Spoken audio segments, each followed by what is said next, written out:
All right, everybody, get ready for a deep dive you might not expect. We're cracking open the remarkable story of Chicken Little. A childhood classic. Yeah, the one where the sky is falling. But this isn't just a nostalgia trip. We're going to see how this story, published by Degen, Estes and Company, the same folks who gave us all those games and puzzles, actually has a lot to say about misinformation and critical thinking, stuff that's, pretty relevant these days. It's like they bottled up a little social psychology experiment and disguised it as a children's story. The way this barnyard drama unfolds tells us a lot about how people react in the face of uncertainty. Okay, so picture this. Our story starts with Chicken Little, just going about her day when, boom. A single leaf falls Huh. right onto her tail. Yeah. Exactly. One leaf. But this is where things get interesting. Chicken Little, she jumps to a, shall we say, slightly dramatic conclusion. The sky is falling. You got it. Now, put yourself in that position. You're just walking along, and suddenly someone's yelling about the sky falling. What's your gut reaction? I mean, you'd hope there'd be at least a little bit of skepticism. Right, but that's what's so clever about this story. It uses repetition to show how easily we can get swept up in misinformation, especially when we don't stop to think. Chicken Little, she runs off to Hen Pen, and of course Hen Pen being a good friend, she's like, hold on, how do you know? And what does Chicken Little say? Well, I heard it with my ears, I saw it with my eyes, and part of it even fell on my tail. Not exactly what you call, rock-solid argument. No, not quite. But here's where it gets really interesting. Instead of poking holes in that logic, Hen Pen just accepts it. Doesn't ask for proof, doesn't get a second opinion, nothing. And with that, we're off to the races. They run into Duck Luck, Goosey Loose, even Turkey Lurkey shows up. And every single time, it's the same question. How do you know? But they all just buy the same flimsy answer over and over again. Nobody stops to think, hey, maybe we should double-check this whole sky falling thing. It's like a game of telephone, except instead of a silly phrase getting jumbled up, it's panic and misinformation spreading like wildfire. Which is kind of terrifying when you think about it. And it makes you wonder, why are these characters so quick to believe Chicken Little? I mean, sure, they're birds, but it can't just be about being gullible, right? It's more about those deeper social dynamics at play. Think about it. Nobody wants to be the party pooper, the one who isn't freaking out when everyone else is. Like when everyone's raving about the latest fad and you're like, I don't know, it seems kind of sus. You don't want to be the only one left out. Exactly.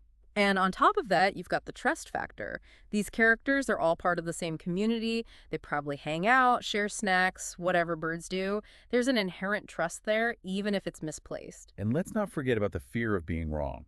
Nobody likes to admit they were wrong, especially when everyone else seems so sure of themselves. It's just easier to go along with the crowd, even if something feels off.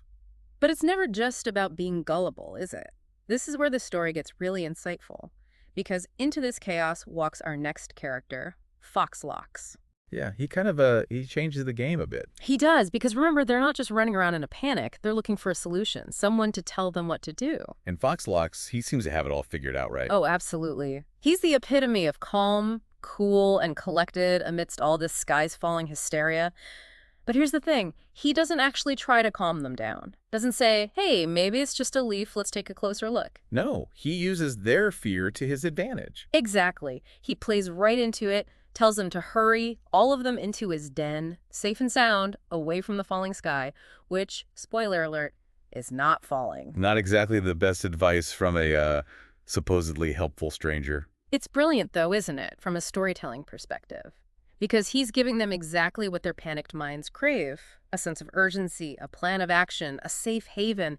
It doesn't matter that it's all a lie. And that's the thing about misinformation, isn't it? It often sounds, well, reasonable when you're in that state of fear and uncertainty. It preys on our desire for easy answers, especially when we're feeling vulnerable. We want someone to just tell us what to do. And suddenly following blindly seems way easier than stopping to think critically, like, well, everyone else is doing it, so it must be right. Right. And of course, in the story, this is where it all ends tragically for Chicken Little and her friends. They follow Foxlox into the den one by one, and, well, let's just say it doesn't end well for them. It's a bit dark, but it makes a powerful point. Misinformation isn't just about spreading falsehoods. It can have real consequences. Exactly. And I think Foxlox, in a way, he symbolizes those who capitalize on chaos and misinformation, whether it's for power, profit, or something else entirely. So the question is, how do we learn to spot those red flags? How do we avoid becoming Chicken Little, especially in a world that feels, constantly bombarded with information? That's the million-dollar question, isn't it? And luckily, we've got some answers. Because let's be real, we all have a little bit of Chicken Little in us, right? Or absolutely. Yeah. We've all had those moments where we get caught up in the hype or we hear something and just hit that share button without thinking twice. Exactly. So how do we break that cycle? It starts with being more mindful, more critical of the information that comes our way. So like next time I'm scrolling through my feed and see some crazy headline, Or someone in your group chat forwards you that urgent message. which is like always too good to be true. That's your cue to slow down. Channel your inner Chicken Little, but in a good way. Ask yourself, okay, who's saying this? What's their deal? Do they have any real evidence? It's like putting on your detective hat. Right. Question everything. Exactly. Don't just take things at face value. Dig a little deeper, check those sources, and don't be afraid to seek out different perspectives, even if they challenge your own views. Because, let's be honest, it's way too easy to get stuck in those echo chambers where everyone agrees with each other. And that can be dangerous because it creates this false sense of security, like, oh, everyone I know thinks this way, so it must be right. But that's not how truth works. So we've got to be open to being wrong sometimes, to changing our minds when presented with new information. Absolutely. And it's okay to say, I don't know. You don't need to have an opinion on everything. Sometimes the smartest thing you can do is admit you need more information. It's like that saying, the more you learn, the more you realize how much you don't know. And I think that's a good thing. Keeps us humble, keeps us curious. Exactly. And speaking of learning, let's circle back to those games and puzzles from Degen, Estes & Co. They published Chicken Little, but they also gave us all those brain-bending activities that taught us how to think critically, to problem solve. Maybe there's a connection there. Whoa, mind blown. It's like they were sneaking in life lessons all along. Maybe they were, but the takeaway is we all have the power to be more discerning, to be more critical of the information we consume. We don't have to be Chicken Little. So to wrap things up, the next time you're about to hit that share button or you hear something that sets off your internal "sky is falling" alarm, remember Chicken Little. Remember Fox Locks. Ask those tough questions.